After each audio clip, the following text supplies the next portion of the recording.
pues no sé, pues igual era una de mis mejores amigas, Erika, entonces me conoce mucho, y dije, bueno, confiaré, si ella me recomienda este libro, confiaré, y le leí, y fue maravilloso, me abrió como un portal de sentimientos que yo creo que nunca antes había transitado por él, y que tenía que ver principalmente con algo que me parece muy lindo, y es que de alguna u otra forma Lemebel hace ver con ternura cosas que son muy frívolas,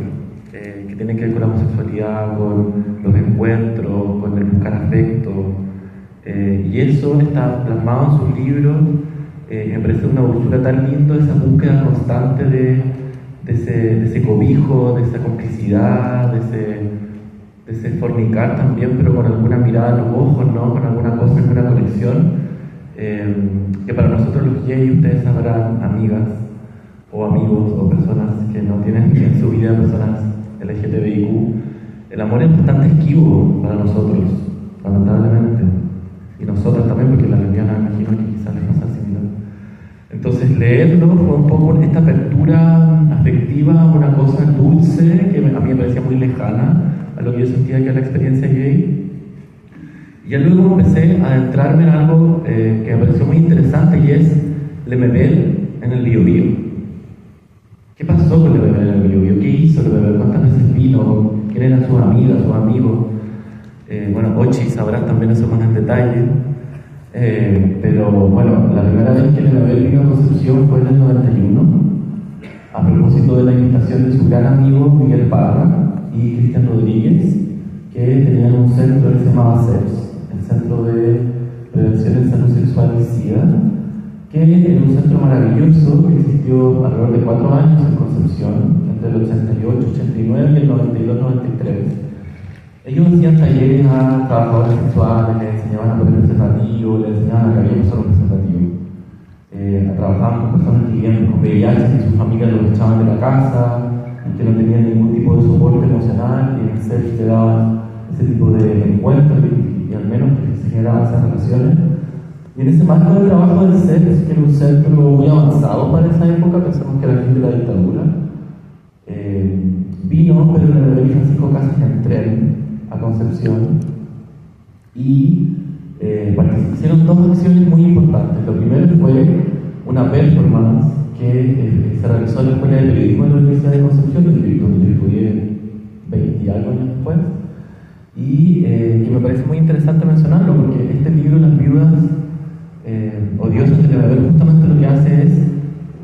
pensar o plantear que todos tenemos alguna historia efectiva con Lemebel. Cuando éramos chicas vimos algún video de él que nos llamó la atención, que nos hizo reír, vimos alguna crónica, escuchamos alguna cosa en la radio, tierra,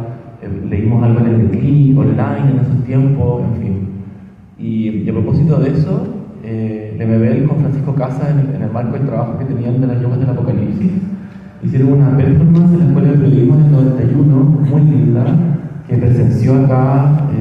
una persona, una amiga mía, una de mis mejores amigas, la Carola Lara, que está acá, que es entomecinada y que era estudiante de periodismo en esos años, y que vio como 2 colas estaban tendidos en una sala de clases de periodismo de la Universidad de Concepción, desnudos, encima de toda una sala de clases cubierta de cal viva, y estos 2 cuerpos estaban desnudos, entrelazados, tomándose uno los pies y otro tomando las manitos en los pies, y luego pasa Miguel Parra y cubre como una franja, marcando como un territorio positivo, estaban los cuerpos, y luego pasa Miguel con una franja de carbón y prende aquello, y se prende todo eso, y la sala queda llena de humo de carbón. La Carola me contaba que todos se agacharon en la performance, porque estaba toda la sala de parte de arriba con humo, y para poder sobrevivir y seguir viendo la performance tuvieron que agacharse,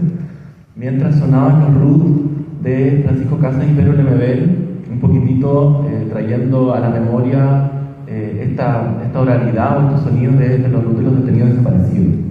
Es una obra preciosa que fue hecha en esos años y que me encanta mucho, porque además de la potencia visual de esa obra, también hay personas que aún están vivas y que la vieron, y eso me parece muy lindo de pensar en esa oralidad como archivo, o un archivo como oralidad, me parece muy precioso.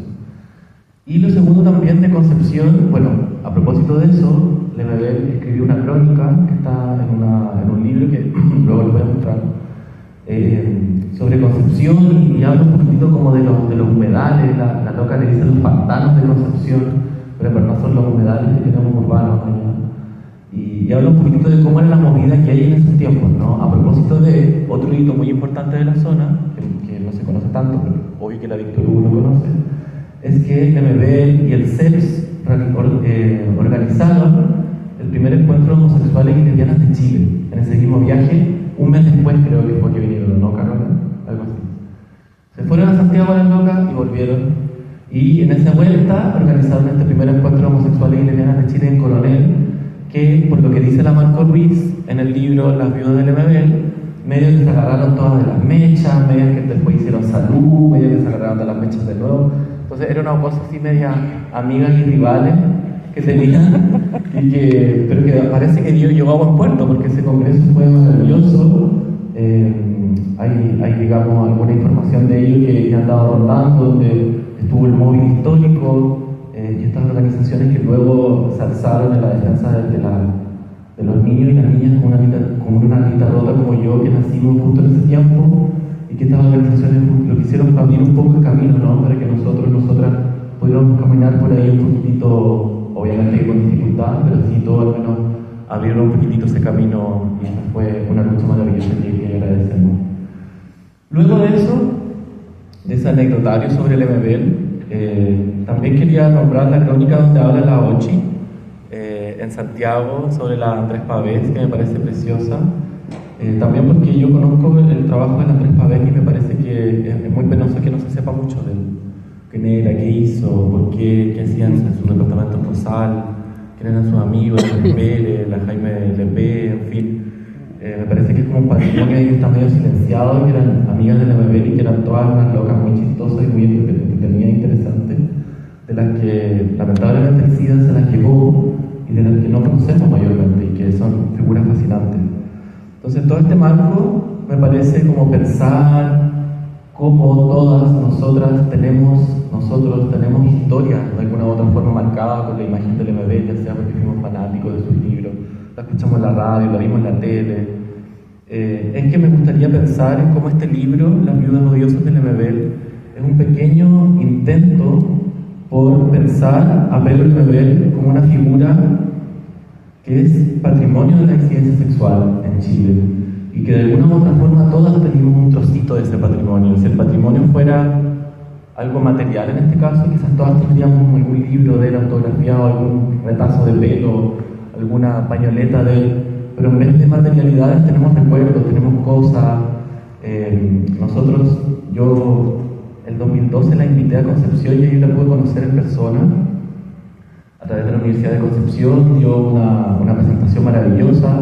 que comenzó con Libertango de Grace Jones, que algunas de las personas que estuvimos ahí estamos aquí también, como mi prima Monse. Ahí pudimos como conocerla, fumar marihuana con ella, salir a comer, reírnos, pelear, en fin, fue súper entretenido. Y de alguna u otra forma, en la línea en que habla Víctor Hugo del libro, fue un poco dejar de pensar en esa persona que una ve de lejos, ¿no? Más esa persona que te dice las cosas como son, que fuma pito contigo, que te mira a los ojos, con la que puedes interactuar de manera un poco más simétrica, y que ya no estaba el artista ahí estaba Pedro simplemente, riéndose, compartiendo, fumando pito con chicas de 20 años, todas riendo, sentadas en el pasto de la Universidad de Concepción. Y creo que ese es uno de los recuerdos más lindos que guardo de MBL, con todas mis amigas, estábamos todas muy felices, no podíamos creer, un sueño hecho realidad, poder estar ahí fumando marihuana con él. O sea, creo que ha sido uno de los hitos más preciosos y románticos que hemos tenido de manera colectiva, y creo que este libro también viene un poco a hablar de eso, ¿no? Como de esos recuerdos afectivos que tenemos con el MBL, ya sea estuvimos ahí, ya sea lo recibimos o no el pito, ya sea lo vimos de lejos, no pudimos hablarle porque nos dio vergüenza. Pero de alguna u otra forma este libro viene a poner eso en valor, a pensar que todas tenemos un retacito de recuerdo afectivo con el MBL que puede construir colectivamente quizás una memoria de esa disidencia de la que él me parece que es protagónico como artista en Chile. Entonces anoté acá, todos tenemos una historia con el MBL, ya sea que lo conocimos o no, porque es parte de nuestro relato y es parte de nuestros afectos colectivos. Y ahí quisiera terminar justamente con eso, pensar que esa idea de Pedro Lemebel, de que está en nuestros corazones, de que tenemos alguna risa, alguna talla con él, tiene que ver con eso, con mantener una pequeñita pieza de algún rompecabezas mayor que implica esa memoria co-construida con lo que vivimos, experienciamos o tuvimos con Pedro Lemebel. Eso, muchas gracias.